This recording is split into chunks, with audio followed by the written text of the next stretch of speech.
سکون کی تلاش اور ایک امیر انسان۔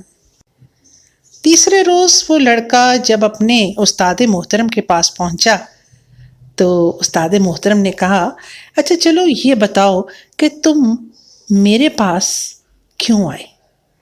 لڑکے نے کہا کہ رہنمائی کے لیے، میں آپ کے پاس آتا ہوں تو مجھے صحیح رہنمائی ملتی ہے۔ آپ میرے استاد ہیں، آپ نے مجھے سکھایا ہے کہ زندگی کو کس طرح سے گزارنا ہے۔ استاد نے کہا کہ میرے بچے، آج تم کہیں نہیں جاؤ گے، آج کے دن کے تم خود استاد ہو۔ بس اتنا سا کام کرنا ہے کہ پورا دن تم نے ایک استاد بن کے گزارنا ہے۔ استاد بننے کے لیے کسی خاص اسکول یا درسگاہ کی ضرورت نہیں ہوتی ہے۔ حضرت علی رضی اللہ تعالیٰ عنہ کا قول تو تم نے سنا ہوگا کہ جس نے مجھے ایک لفظ بھی سکھا دیا وہ میرا استاد ہے۔ تو بیٹے، آج تم نے یہی کام کرنا ہے، پھر دیکھنا کتنا اطمینان اور سکون ملتا ہے۔ لڑکے نے اپنے استاد کی بات اپنی گرہ سے باندھی اور چل پڑا، استاد کے روپ میں اپنے آپ کو ڈھالنے کے لیے۔ استاد محترم کے آستانے سے نکل کر سب سے پہلے اس کی ملاقات اپنے ملازم سے ہوئی جو اس کے انتظار میں باہر کھڑا ہوا تھا۔ اس نے آج اس کو سمجھایا کہ اچھی طریقے سے گاڑی کیسے چلائی جاتی ہے۔ آج اس پہ وہ چلایا نہیں، خفا نہیں ہوا، بلکہ پیار محبت سے سمجھایا۔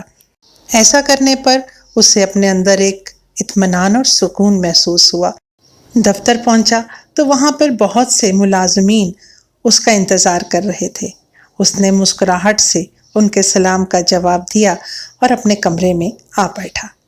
وہاں آ کر اس نے باری باری اپنے روزمرہ کے کام نپٹائے، لیکن آج انداز اس کا مختلف تھا۔ جہاں کسی سے کوئی غلطی ہوتی تھی تو وہ اس کو پیار محبت سے سمجھاتا تھا، نئے نئے گر اور طریقے سکھاتا تھا۔ گھر پہنچا تو بیوی بچوں کو ہمیشہ کی طرح اپنا منتظر پایا، لیکن آج شاید کوئی اندر کی آنکھ اس کی کھل گئی تھی۔ اس کو لگا کہ اس کے بیوی بچے مسکرا کے بہت خوش دلی سے اس کا استقبال کر رہے ہیں۔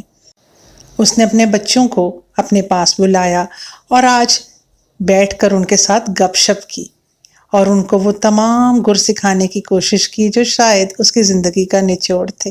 جبکہ اس سے پہلے وہ دفتر سے واپسی پر صرف سکون چاہتا تھا، ایسا سکون جس میں اس کے قریب کوئی نہ آئے اور وہ بس اکیلے کمرے میں آرام کرے۔ لیکن آج جو اسے سکون ملا جو شاید پہلے نہیں ملا تھا، اپنی بیگم سے بھی بات چیت کی اور اس کو بھی بتایا کہ کھانے پکانے کا طریقہ اس کو بھی آتا ہے تو کیوں نہ آج مل کے کھانا پکایا جائے۔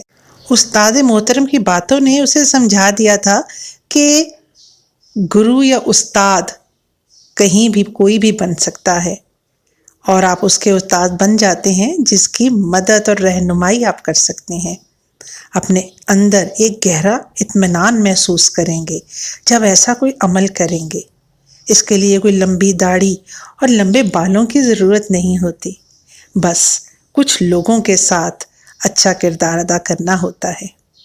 اس کے لیے کوئی خاص مہارت کی بھی ضرورت نہیں ہوتی ہے، بس ایک آنکھ کھلی رکھنے کی ضرورت ہوتی ہے کہ آپ کی مدد کا طلبگار کون ہے۔ بس پھر کیا ہے جناب، اس کو اپنا طالب علم ہی سمجھ ڈالیے اور اس کی مدد کیجیے، رہنمائی کیجیے۔ اور ہاں، ایسی رہنمائی یا محبت غیر مشروط ہوتی ہے، اس میں عدلے کا بدلہ نہیں ہوتا، اور وہ سکون اور اطمینان ملتا ہے جو کہ انمول ہوتا ہے۔ تو کیوں نہ ہم بھی اس میں اطمینان اور سکون کا مزہ چکھ لیں۔ چوتھے روز استاد نے طالب علم کو کہاں بھیجا، دیکھیے کہانی کے چوتھے حصے میں۔